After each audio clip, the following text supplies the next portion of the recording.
स्वागत है आप सभी का आपके हमारे चैनल में। आज हम आपका अम्ल क्षार और लवण जो कि आपका कक्षा 10वीं का साइंस का दूसरा चैप्टर है वो आज हम पढ़ने वाले हैं। इससे पहले इस पर 20 मिनट का एक वीडियो जा चुका है, आधा पार्ट कवर हो चुका है। अगर आपने वीडियो नहीं देखा है तो प्लीज़ चैनल को सब्सक्राइब करिए और प्लेलिस्ट में जाइए, क्लास 10th के वो वीडियो आपको मिल जाएगा। चलिए देखते हैं हमारा पार्ट 2 का। आज हम फिर से देखेंगे सारे टॉपिक्स। इसके बीच में हमने एक टॉपिक को छोड़ा है, वो है पीएच मान, जिसका वीडियो ऑलरेडी आपको वही प्लेलिस्ट में मिल जाएगा, तो वीडियो जरूर देख लीजिएगा। पीएच मान आपका इंपॉर्टेंट है। चलिए देखते हैं आज। देखिए आज का हमारा जो पहला है टॉपिक वो है लवण, साल्ट जिन्हें कहते हैं आप। देखिए लवण क्या होते हैं। अम्ल तथा क्षारक के, अम्ल और क्षार पिछली वीडियो में अच्छे से समझाया गया। तो अम्ल और क्षार के बीच उदासीनीकरण प्रक्रम में प्राप्त उत्पाद जो होता है लवण कहलाता है। उदासीनीकरण मतलब पीएच मान जिसका 7 हो। अम्ल और क्षार जब आपस में अपक्रिया करते हैं तो ऐसे अपक्रिया को कौन सी अपक्रिया कहते हैं? उदासीनीकरण अपक्रिया। या इसका एग्जाम्पल और है, देखिए यहाँ पर जब अम्ल व क्षारक आपस में अपक्रिया करते हैं तो लवण व जल बनता है। जैसे कि यहाँ पर ये Cl हाइड्रोक्लोरिक अम्ल और आपका सोडियम हाइड्रोक्साइड, यानी कि ये अम्ल है आपका और ये आपका क्षार, जब आपस में अपक्रिया करते हैं तो देखिए NaCl और आपका जल, ये बनता है जल, और NaCl यानी कि जो आप खाते हैं NaCl यानी लवण ही है। दूसरा एग्जाम्पल आपका देख लेते हैं कि जैसे आपका हाइड्रोक्लोरिक अम्ल अम्ल है ये, इसके बाद NH4OH आपका अमोनियम हाइड्रोक्साइड, तो ये क्षारक है आपका। जब आपस में अपक्रिया करेंगे तो आपका क्या बनेगा? लवण NH4Cl, अमोनियम क्लोराइड और आपका ये जल।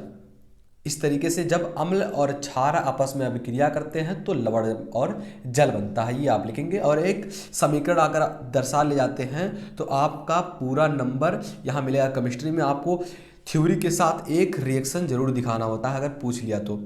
अब देखते हैं इसके आगे आपका कि लवण के कुछ परिवारों के नाम बताइए। इसके कुछ सदस्यों के नाम बताना है। जैसे कि आपका पहला सदस्य इसमें से है क्लोराइड। अब देखिए क्लोराइड से कितने सदस्य बनेंगे? बहुत बनते हैं, लेकिन यहाँ कुछ दिखाया गया है जो कि आपके लिए इंपॉर्टेंट है, आपको उसका नाम जानना जरूरी होता है। क्योंकि कुछ बच्चे जैसे NaCl लिखा तो इसका नाम नहीं समझ पाते हैं क्या है, MgCl नहीं समझ पाते, या फिर आपका HCl NH4OH, ऐसे तमाम सारे होते हैं पदार्थ जो कि नाम नहीं समझ पाते हैं, उसका केवल प्रतीक देख पाते हैं। तो देखिए नाम कुछ यहाँ दर्शाया गया है। जैसे आपका NaCl यानी कि NaCl, N से आपका क्या हो गया? सोडियम, और Cl से क्लोराइड, तो आपका क्या बन गया? Sodium chloride. आपको 30 तक मैं बता दूं, 30 तक आपको पीरियड टेबल लेना है, 30 तक आपको याद कर लेना है। हाइड्रोजन, हीलियम, लिथियम, बेरिलियम, ऐसे आगे आपको 30 तक याद कर लेते हैं आप अगर, तो आपको समझ लीजिए 50% से 70% तक आपका तैयार हो जाता है ये बोलने वाले में। तो आप 30 तक याद कर लीजिए संयोजकता सहित उसका। अगर आप इस पर वीडियो चाहते हैं कैसे याद करें तो कमेंट जरूर कीजिएगा। देखिए NaCl आपका sodium chloride, MgCl magnesium chloride, और Ca और Cl2। देखिए Ca का संयोजकता कितना होता है? +2। अगर इसके साथ आप Cl लिखेंगे जिसका संयोजकता -1 होता है तो ये गलत माना जाएगा, इसलिए आपको 2 क्लोराइड यहाँ लगाना पड़ता है। अब देखिए दूसरे सदस्य की ओर बढ़ते हैं। आपका पहला सदस्य क्लोराइड था, दूसरा सदस्य आपका है सल्फेट, जिसका क्या है SO4 पे माइनस, यानी कि इसका संयोजकता कितना होगा? -2 आपका। देखिए इसमें कौन कौन से Na2SO4 यानी कि सोडियम सल्फेट, SO4 अगर किसी के साथ जुड़ा है तो आप क्या लगाएंगे? सल्फेट लगाते चलेंगे। कैल्शियम है तो कैल्शियम सल्फेट आपका, हाइड्रोजन है तो हाइड्रोजन सल्फेट, जिंक है तो जिंक सल्फेट। तो ऐसे सदस्य आपको दिखाए जाएंगे। तो आपका मान लिया लिख दिया Na2, Na का संयोजकता कितना होता है? +1।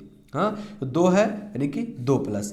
अब देखिए इसका नाम मान लीजिए बोल दिया गया यहाँ Na, और ऐसे लिखा है SO4। ये क्या आपका सही है? नहीं सही है। अगर इस तरीके से आप समीकरण को दर्शाते हैं तो आपका गलत हो जाएगा। समीकरण में इसको लेंगे और ऐसे लिखेंगे तो आपका गलत हो जाएगा। आप जानते हैं Na से सोडियम हो गया, SO4 से आप जानते हैं सल्फेट है, लेकिन आप जानते हैं कि SO4 जैसा संयोजकता -2 होता है।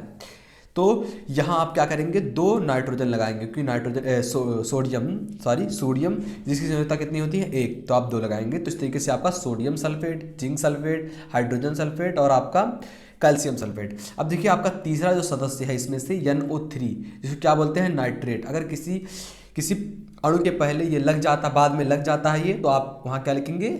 उस अणु के साथ नाइट्रेट जोड़ेंगे। जैसे कि आपका NO3, तो आपका सोडियम, Na से सोडियम और NO3 से आपका क्या हो जाएगा? नाइट्रेट। K से आपका पोटेशियम और nitrate, potassium nitrate, calcium nitrate. यहाँ आप क्या बोलेंगे इसको, देखिए CaNO3, यहाँ 2 लिखा हुआ है, तो आप इसको क्या बोलेंगे, कैल्शियम। देखिए कैल्शियम का संयोजकता आपका कितना होता है, कैल्शियम का संयोजकता कितना होता है आपका 2। अब देखिए कैल्शियम पे आपका कितना होता है +2 और NO3 पे -1 होता है, तो आप 2 करने के लिए इसका होल ट्वाइस, तो इसको क्या बोलेंगे, कैल्शियम नाइट्रेट का होल ट्वाइस। ये है समीकरण इसका। अब देखिए अगले सदस्य की ओर बढ़ते हैं। हमारा अगला सदस्य है CO3 कार्बोनेट, आपका CO3 कार्बोनेट। अब हाइड्रोजन है तो हाइड्रोजन कार्बोनेट, जिंक है तो जिंक कार्बोनेट, कैल्शियम कार्बोनेट, आपका सोडियम कार्बोनेट। इस तरीके से आप लिखेंगे।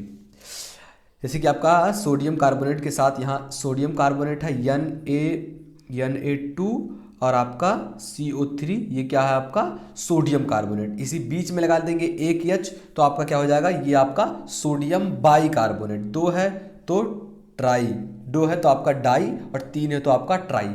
तो इस तरीके से ये भी जानेंगे आप। अब देखिए आपका जो अगला है एसिटिक, ये आपका इसका क्या है CH3COO के साथ आपका कोई भी लग जाता है तो आपका एसीटेट लिखते हैं वहाँ आप एसीटेट, और आप IPSC नाम में चले जाते हैं तो एथेनोइक अम्ल लगता है आपका। ये CH3 इसे मिथिल कहते हैं, इसे R से लिखते हैं, और आपका COO तो आपका क्रियात्मक समूह के साथ जुड़ा ही है। अब देखिए यहाँ CH3COOH, H लग गया तो आपका हाइड्रोजन, तो आपको पहले लिखेंगे, ये आप आपकी बार क्या लिखेंगे, ये जो पहले लगेगा बाद में लगेगा वो आपको पहले लिखना होगा और उसके बाद क्रियात्मक समूह बाद में। तो आपका क्या हो जाएगा, hydrogen acetate, potassium acetate, calcium acetate. तो इस तरीके से आप लिखेंगे। अब जो आगे बढ़ते हैं, आपका अगला है कि लवणों के गुण, जो लवण होते हैं इनके क्या गुण होते हैं, कैसे पहचाने। तो देखिए क्या लिखा हुआ है, सामान्यतः लवण अवाष्पीय गंधहीन होते हैं, ठोस होते हैं, इनका गलनांक तथा क्वथनांक उच्च होता है। इन्हें जब आप गलाएंगे और या फिर इन्हें गर्म करके क्वथनांक कराएंगे इसका, तो ये उच्च होता है। ये जल में विलेय होते हैं, जानते हैं नमक को अगर आप जल में घोलते हैं तो ये विलेय यानी कि पूरा मिल जाता है। तो इसका जलीय विलयन में विद्युत में सुचालक होता है। अगर आप नमक के साथ, जानते हैं नमक को अगर विद्युत में डालते हैं और इसको आप करंट लगाते हैं, अगर एक हाथ से करंट डालिए और पकड़िए तो करंट बहुत ही तेज़ आपको लगेगा। तो ये विद्युत के सुचालक होते हैं, ये आयनिक यौगिक होते हैं। देखिए Na और आपका Cl, ये क्या है आपका लवण है। ये देखिए आयनिक क्या होते हैं, जैसे Na+, ये जब टूटेंगे आपस में तो आपका Na+ और Cl- लेकर टूटेंगे। तो यही जो आपका प्लस और माइनस होता है, यही इन्हें ही आयन कहते हैं। अगर ये आ गया बीच में यानी कि एक अणु के साथ लिया गया है तो ये आयनिक यौगिक कहा जाता है। तो यही आयन होते हैं। अब देखिए लवणों के pH मान यानी कि pH ऑफ साल्ट्स देखेंगे। तो देखिए पहला जो आपका है, पूछा था आपका एग्जाम में किस तरीके से कि बताइए जो NaCl होता है क्या है, प्रबल अम्ल है या प्रबल क्षार है। तो इस तरीके से आपका क्वेश्चन होता है, या फिर आपका दुर्बल अम्ल पूछ लिया, प्रबल अम्ल पूछ लिया, देखेंगे यह आसानी से। तो वीडियो के साथ बने रहिएगा। अगर वीडियो पसंद आ रहा हो तो लाइक जरूर करते चलिए। देखिए आपका है कि पहला कि प्रबल अम्ल और प्रबल क्षारक के लवण का pH मान। देखिए जो प्रबल अम्ल और प्रबल क्षारक के लवण होते हैं इनका pH मान कितना होता है, 7 होता है। सोडियम क्लोराइड, सोडियम नाइट्रेट, यहाँ आपने पढ़ा सोडियम सल्फेट, KCl यानी कि आपका potassium chloride, potassium sulphate, potassium nitrate. तो इस तरीके से आपका था ये, जो कि प्रबल अम्ल और प्रबल क्षारक के लवण जो pH मान होते हैं, एग्जाम्पल के रूप में यहाँ लवण और अम्ल दोनों शामिल हैं। दूसरा जो आपका है कि प्रबल अम्ल और दुर्बल क्षारक के जो pH मान होते हैं ये कैसे होते हैं। तो जो इन लवणों के यानी कि इन लवणों मतलब क्या आपका कि प्रबल अम्ल और प्रबल क्षारक, प्रबल अम्ल और आपका प्रबल क्षारक, तो इनका जो pH मान होता है ये 7 से कम होता है। इनका जो आपका pH मान होता है ये 7 से कम होता है। जैसे कि आपका कौन कौन से आ गया, NH4Cl, ammonium chloride, zinc chloride, ammonium sulphate, आपका अमोनियम नाइट्रेट, और यहाँ आपका एल्युमिनियम क्लोराइड और आपका कापर क्लोराइड, कापर सल्फेट, ये अम्लीय लवण हैं। अब देखिए जो आपका तीसरा है कि दुर्बल अम्ल और दुर्बल क्षार का pH मान। दुर्बल जो अम्ल होते हैं और दुर्बल क्षार, प्रबल क्षार, इनका जो pH मान होता है आपको बताना है। तो इन लवणों का जलीय pH मान कितना होता है, 7 से अधिक होता है। देखिए यहाँ ऊपर से ध्यान से देखिए, यहाँ आपका कि जो प्रबल अम्ल और प्रबल क्षारक होते हैं इनका पीएच मान कितना होता है 7। आपको ध्यान में रखना है कि जो प्रबल अम्ल और प्रबल क्षारक होते हैं दोनों प्रबल तो पीएच मान 7। एक एक प्रबल अम्ल और दुर्बल क्षार इनका पीएच मान 7 से कम, और दुर्बल अम्ल और प्रबल क्षारक इनका पीएच मान 7 से अधिक, ये आपको ध्यान में रखना है। अब देखिए इसके आगे देखते हैं आपका क्या कह रहा है कि ये क्षारीय होते हैं, ये आपका क्षारीय होते हैं। जैसे कि आपका इसका उदाहरण नहीं दिया गया था तो यहाँ आपका सोडियम कार्बोनेट, सोडियम बाइकार्बोनेट, आपका sodium acetate, potassium acetate etc. अब देखिए जो आपका दुर्बल अम्ल और दुर्बल क्षार दोनों होते हैं इनका पीएच मान कितना होता है, इनके जलीय में पीएच मान 7 होता है। प्रबल अम्ल प्रबल क्षारक दोनों का पीएच मान कितना होता है 7, दुर्बल अम्ल दुर्बल क्षारक दोनों का पीएच मान कितना होता है 7। ये उदासीन होते हैं। जल आपका जल का पीएच मान याद करने के लिए सबसे सिंपल आपको ट्रिक है कि एक हफ्ते में कितने दिन होते हैं 7, और इसलिए 7 पीएच मान इसका हो गया। जैसे कि आपका यहाँ दिखाया गया है अमोनियम एसीटेट, अमोनियम एसीटेट। अब देखिए जो आपका अगला है कि साधारण लवण से प्राप्त रसायन, जो साधारण लवण होता है जिसका सूत्र क्या कौन सा होता है आपका NaCl। लेकिन NaCl का नमक नहीं, बहुत तमाम प्रकार के लवण होते हैं, तमाम प्रकार के नमक होते हैं। तो आज हम देखेंगे आपका पहला जो है जिसमें आपका आता है पहला साधारण नमक, ए नंबर पे आपका आता है साधारण नमक, जिसमें यहाँ पर दिखाया गया आपको सोडियम क्लोराइड जिसका सूत्र NaCl होता है। देखिए नमक प्रकृति में कई स्थानों पर पाया जाता है, कुछ मुख्य उदाहरण, नमक बहुत स्थानों पर पाया जाता है तो कुछ मुख्य उदाहरण इसका दिखाया गया है यहाँ पर। जैसे कि आपका पहला है कि समुद्री जल, समुद्री जल जानते हैं आप, गांधी जी जल से प्राप्त करते हैं, समुद्री जल से खाने बनाए गए होते हैं। यहाँ पानी आता है और यहाँ मेड़ बनाए जाते हैं ताकि बांध की तरह, क्योंकि इसमें आके पानी रुके, इसी में नमक आके रुकते हैं, तो ये होता है। इसके बाद आपका खारे पानी से पानी की झील जो होती है खारे पानी की, जैसे कि आपका खारे पानी की झील एक सांभर झील है, तो ये होता है लवण के खान होते हैं जहाँ से नमक बनाए जाते हैं। अब देखिए खाने वाले जो नमक होता है, खाने वाला जो नमक होता है इसका सूत्र क्या होता है NaCl, खाने वाला नमक इसका सूत्र क्या होता है NaCl, ये आपको ध्यान में रखना है। इसके बाद आगे देखते हैं, अब देखेंगे हम कि जो NaCl का निर्माण होता है, जो खाने वाला नमक होता है इसका निर्माण कैसे होता है।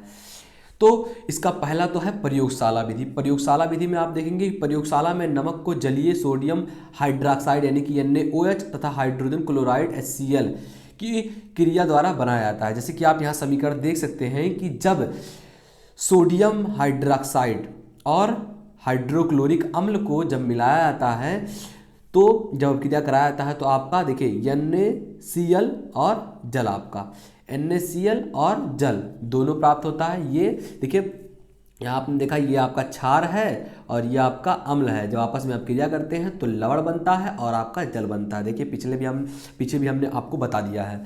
देखिए आप जान गए ना कि सोडियम, अगर आपसे पूछ लिया जाएगा क्वेश्चन कि बताइए खाने वाला जो नमक होता है इसका निर्माण, NaCl नहीं देगा आपको, बताइए केवल खाने वाला दे भी सकता है लेकिन ज़्यादा चांसेस है कि आपका खाने वाला नमक है, इसका प्रयोगशाला विधि बताइए। तो आप सीधा लिखेंगे कि जब प्रयोगशाला में नमक को जलीय सोडियम हाइड्रोक्साइड तथा हाइड्रोक्लोरिक अम्ल की उपस्थिति में गर्म किया जाता है या क्रिया कराया जाता है तो आपका लवण बनता है खाने वाला जल, यही आप दिखाएंगे और ये समीकरण दिखाएंगे। इसके आगे चलते हैं हम, आगे आपका है कि नमक NaCl के गुण तथा उपयोग आपको बताने हैं, आप सिंपली लिख ले जाएंगे। ये सफ़ेद होते हैं, आप सभी लोग जानते हैं, क्रिस्टल होते हैं, इसके क्रिस्टल मतलब Na अगर Cl तोड़ेंगे प्लस माइनस के रूप में ये टूटेंगे, तो ये आप जानते हैं। ठोस तो होता ही है, देखिए नमक, आप नमक को तो मशीनों द्वारा ऐसे पीसा जाता है तो ये बारीक हो जाते हैं, लेकिन ये पहले से ठोस होते हैं। ये जल में मिले होते हैं, आप जानते हैं, जल में घुल, ये मतलब क्या होते हैं घुलना, तो जल में घुल जाते हैं। ये तेल में नहीं घुलते हैं, आप जानते हैं कि अगर आप दाल बनाएंगे या फिर कहीं भी तो ये आप नमक रहे, अगर उसमें आप तेल है नमक डालेंगे तो वो ऊपर ही ऊपर रहेगा सफ़ेद कलर का आपका, लेकिन घुलता नहीं है नमक में। पूछ लिया जाए आपसे कि जो नमक होता है इसका गलनांक कितना होता है, तो आप क्या बताएंगे कि 1073 केल्विन। और आपसे कोई पूछ ले कि इसे सेंटीग्रेड में किस तरीके से आप लिखेंगे, आपको हिंट दे रहे हैं। पिछली वीडियो में हमने बताया भी था कि जो आपका 0 डिग्री सेल्सियस बराबर 273 आपका केल्विन होता है। अब देखिए 1073 केल्विन को आप जब बनाएंगे, एक 10,073 को जो आप सेल्सियस में बनाएंगे तो आपका कितना सेल्सियस आएगा, कमेंट जरूर कीजिए। वीडियो तुरंत पॉज कीजिए और लगाइए इसे, बताइए कितना आपका सेल्सियस आएगा। अब देखिए इसके आगे हम देखते हैं कि आपका यह भोजन के अवयव होता है। देखिए आप अगर नमक नहीं छोड़ते हैं भोजन में तो उसका सारा स्वाद बेकार हो जाता है। तो यह भोजन का अवयव मतलब टुकड़ा होता है एक महत्वपूर्ण, यह हमारे शरीर के लिए लाभदायक है, हमारे शरीर के लिए बहुत लाभदायक है। अगर आपके बीपी आपका लो है तो ये आप खाएंगे नमक तो आपका नॉर्मल होता है। देखिए पानी नींबू लीजिए, पानी लीजिए, आपका बीपी कम है और इसमें छोड़िए नमक को थोड़े अधिक मात्रा में और पी लीजिए, और इससे आयोडीन की आपकी कमी नहीं होती है। देखिए आयोडीन की कमी से घेंघा रोग होता है। आयोडीन कमी कैसे होती है, जब आप नमक कम खाते हैं, और इससे कौन का रोग होता है, घेंघा। जो आपका देखते होंगे कि आपके गांव में या फिर कहीं आप देखे होंगे, पढ़े होंगे कि आप गर्दन पे कुछ निकल जाता है, फूल जाता है, तो उसे घेंघा रोग कहते हैं। देखिए मांस, मछली, अचार आदि के परीक्षण के लिए प्रयोग किया जाता है। आप जानते हैं कि मांस, मछली, अचार ये सब बनाने में प्रयोग किया जाता है। तो इसके उपयोग लिखने थे और गुण लिखने थे। अब देखिए आगे चलते हैं, आगे भी कुछ एग्जाम्पल्स हैं। ये आपका ठंडे प्रदेशों में बर्फ को पिघलाने में पिघलने के हिम मिश्रण के रूप में आपका फ्रीजिंग, यानी कि आप जो ठंडे प्रदेश होते हैं यहाँ जब बर्फ़ जम जाते हैं, आप नमक को डालेंगे बर्फ़ में तो वो गलते हैं थोड़ा तेज़ी से। साबुन बनाने में आप देखेंगे, आगे पढ़ेंगे साबुन का निर्माण, तो उसमें भी आपका NaCl का उपयोग होता है। इसके आगे देख लेते हैं आपका इंपॉर्टेंट टॉपिक जो कि है सोडियम हाइड्रोक्साइड, यानी कि कास्टिक सोडा। आपका सोडियम हाइड्रोक्साइड कास्टिक सोडा, जिसका सूत्र क्या होता है, NaOH। कास्टिक सोडा NaOH आपका पूछा जाता है। ये इंपॉर्टेंट आपका हेडिंग है, लगातार ईएस में पूछा जाने वाला, इसको स्टार बना लीजिए आप। देखिए इसमें क्या कह रहा है, या आएगा तो आपको सीधा जितना लिखा है आपको उतना लिखना है, पूरे नंबर आपको मिलेंगे। देखिए सोडियम क्लोराइड के सांद्र ठंडे जलीय विलयन में विद्युत प्रवाहित करने से सोडियम हाइड्रोक्साइड उत्पन्न करते हैं। समीकरण आपका क्या है, NaCl। सोडियम क्लोराइड को जब आप जल में मिलाते हैं और आप क्रिया कराते हैं तो आपका सोडियम हाइड्रोक्साइड और हाइड्रोक्लोरिक अम्ल आपका बनता है।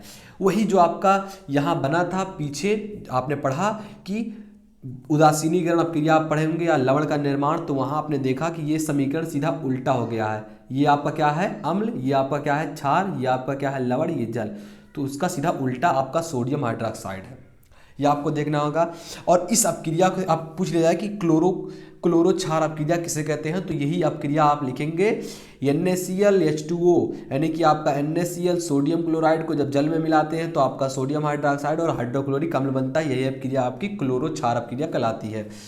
ये आपका एक नंबर में पूछ सकता है, आपसे कोई नॉलेज के लिए भी पूछ सकता है, तो आपको ये ध्यान में रखना होगा। आप देखिए क्लोरो क्षार आपका पॉइंट के रूप में ये लिखा गया है, पॉइंट के रूप में, कि क्लोरो क्षार क्रिया में हाइड्रोजन गैस तथा क्लोरीन गैस उत्पन्न करते हैं। सब क्रिया में हाइड्रोजन और क्लोरीन गैस का उपयोग उत्पन्न करते हैं, उपयोग होता है। देखिए H2 के उपयोग आपको लिखने हैं। इसके बाद हाइड्रोजन के उपयोग, तो आपका पहला जो उपयोग है इसमें अमोनियम तथा हाइड्रोजन क्लोराइड अम्ल तथा मिथिल एल्कोहल बनाने के लिए ईंधन के रूप में किया जाता है। आप इसके रिएक्शंस पढ़ेंगे, ये पता चल जाएगा कि हाइड्रोजन का उपयोग कहाँ कहाँ होता है। इसके बाद वनस्पति भी या गर्म या मार्गरीन को बनाने में, आपका मार्गरीन भी एक प्रकार का यौगिक होता है, इसे बनाने के लिए हाइड्रोजन गैस का उपयोग करते हैं। अब देखिए आपका क्लोरीन के उपयोग, यह NaCl आपका है, तो Na में आपका तो H2 पढ़ा आपने। इसके बाद आपका क्लोरीन जो आपका Cl होता है, इसके उपयोग क्या होते हैं, तो यहाँ आप देखेंगे कि क्लोरीन के उपयोग में आप पहला जो आप देखेंगे, पीने के जल में, अगर आपका कोई जल गंदा है, मान लीजिए आपका जल, देखिए नल वल में आप कभी आते हैं बाहर से डॉक्टर्स लोग, और नल का आप शिकायत करते हैं कि पानी हमारा गंदा आ रहा है, कड़वा आ रहा है, तो वही आएंगे एक गोली या फिर पाउडर के रूप में आपके नल में डाल देंगे। वही जो गैस होता है सफ़ेद सफ़ेद कलर का, आपका गैस नहीं सॉरी, जो आपका नमक की तरह होता है, उसको डाल देंगे उसमें, तो वही जो होता है आपका, यही आपका क्लोरीन होता है। और स्विमिंग पूल जो आपका होता है, स्विमिंग पूल, इसकी जो पानी की सफाई करने में इसका उपयोग किया जाता है। अब देखिए आगे देखते हैं इसका उपयोग कहाँ कहाँ होता है। देखिए इसका उपयोग क्या होता है, प्लास्टिक बनाने में भी किया जाता है इसका उपयोग। विरंजक, चूर्ण, हाइड्रोक्लोरिक अम्ल, रोगनाशक जो आपके होते हैं, कीटाणुनाशक, पेन, डाई आदि बनाने में, ये आप जानते होंगे। और यहाँ एक टिप्पणी के रूप में हम इतने अच्छे से इसको बनाए हैं कि आपका एक नंबर भी मिक्स ना हो, बड़ा छोटा, छोटा बड़ा सारा इसमें कवर हो जाए।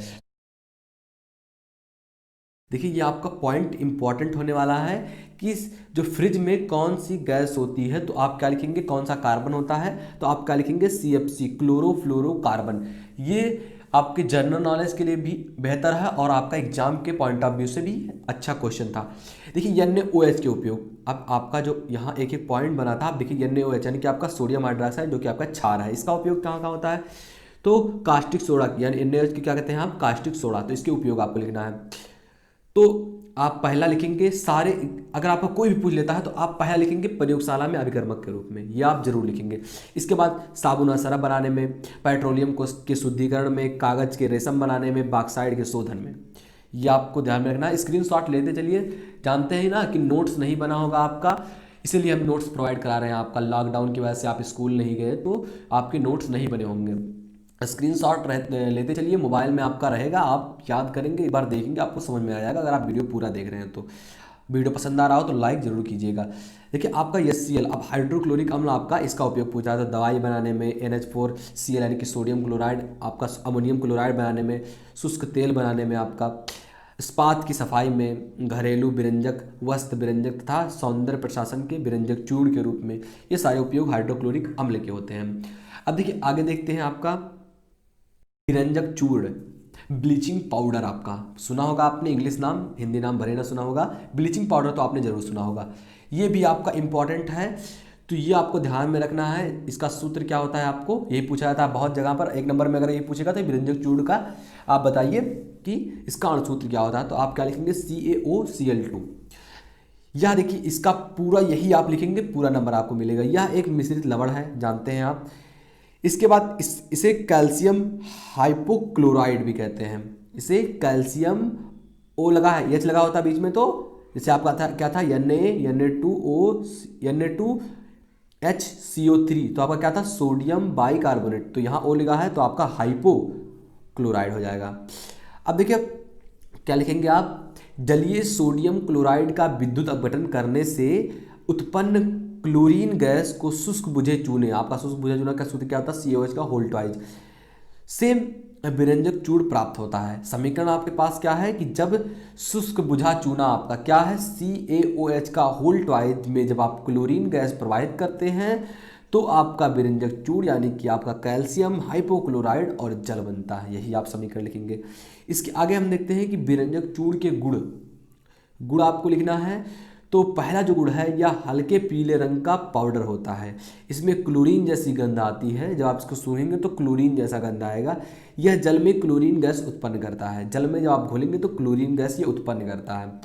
यह तनु यानी कि आपका पतला, सांद्र मतलब गाढ़ा, तो तनु हाइड्रोक्लोरिक अम्ल तथा तनु H2SO4 यानी कि सल्फ्यूरिक अम्ल हाइड्रोजन सल्फेट से क्रिया करके नवजात ऑक्सीजन गैस उत्पन्न करता है, जो रंगीन पदार्थ को रंगीन कर देते हैं।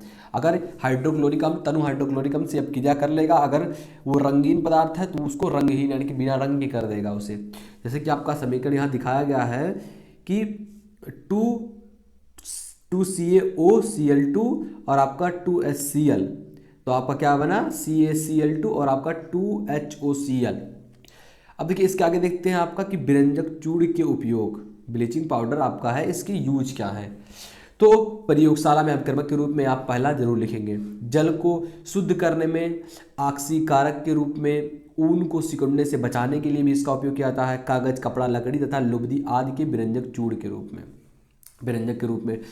तो इसके बाद हम देखेंगे आपका अगला जो आपका यूज है कि चीनी उद्योग में आपका, क्लोरोफार्म औद्योगिक निर्माण में आपका, क्लोरोफार्म का आपका सूत्र क्या होता है, CHCl3। अब आगे देखते हैं आपका खाने का सोडा, हमने 3-4 बार इसका सूत्र बता दिया आपको, सोडियम बाइकार्बोनेट Na2HCO3 ये आपको ध्यान में रखना है। इसके बाद हमारा जो है इसका बढ़ाने का विधि आप लिखेंगे, तो बनाने की विधि में आप क्या लिखेंगे, ब्राइन में NH3 अमोनिया तथा CO2 प्रवाहित करने पर खाने का सोडा प्राप्त होता है। आप समीकरण यहाँ देख सकते हैं, सोडियम क्लोराइड, जल, अमोनिया और कार्बन डाइऑक्साइड, तो आपका क्या बना, NaCH CO3 और अमोनियम क्लोराइड। अब देखिए दूसरा आपका है, इसे Na2CO3 के सार्वत्रिक विलयन में CO2 प्रवाहित करने से बनाया जाता है। एक और विधि इसकी है, 2 विधि बनाने की यहाँ। तो Na2CO3 plus CO2 plus H2 2NaSCO3 आपका सिंपल है, इस तरीके से भी आपका बन सकता है। इसके बाद जो आपका अगला है कि बेकिंग सोडा के गुण, तो यह सफ़ेद क्रिस्टल होते हैं, ये जो इसके क्रिस्टल होते हैं ये सफ़ेद होते हैं, ये जल में अल्प विलेय होते हैं, आधे घुलते हैं जल में, ये क्षारीय होते हैं, आप जानते हैं क्योंकि NaSCO3 आपका क्षारीय है। तो यह अम्ल से अभिक्रिया करके संगत लवण तथा जल बनाते हैं। जब ये क्षार है तो अम्ल से अभिक्रिया करेगा तो जाहिर सी बात है कि आपका लवण और जल बनेगा। उपयोग इसके क्या क्या है, बेकिंग सोडा के आपको यूज लिखने हैं उपयोग। तो आपका पहला जो उपयोग है आप क्या लिखेंगे, प्रयोगशाला में अभिकर्मक के रूप में सारे में। अब देखिए दूसरा आपका क्या है, सोडा वाटर बनाने में, और आपका अग्निशामक सोडा अम्ल यंत्रों बनाने में। एक दो और है इसके, जैसे कि आपका दूध के सूखे पाउडर को सुरक्षित रखने में और सोडियम कार्बोनेट बनाने में। तो ये थे आपके दोस्तों चैप्टर 2 के 2 पार्ट में वीडियो, जिसमें यहाँ पर हमने कवर किया ये सारा। अगर आप इसका तीसरा वीडियो भी चाहते हैं जो कि आपका तीसरे पार्ट पर हो, तो कमेंट ज़्यादा से ज़्यादा मात्रा में कीजिए और अपने दोस्तों में शेयर कीजिए यदि वीडियो पसंद आया हो तो। मिलते हैं आपसे अगली वीडियो में, तब तक के लिए जय हिंद जय भारत।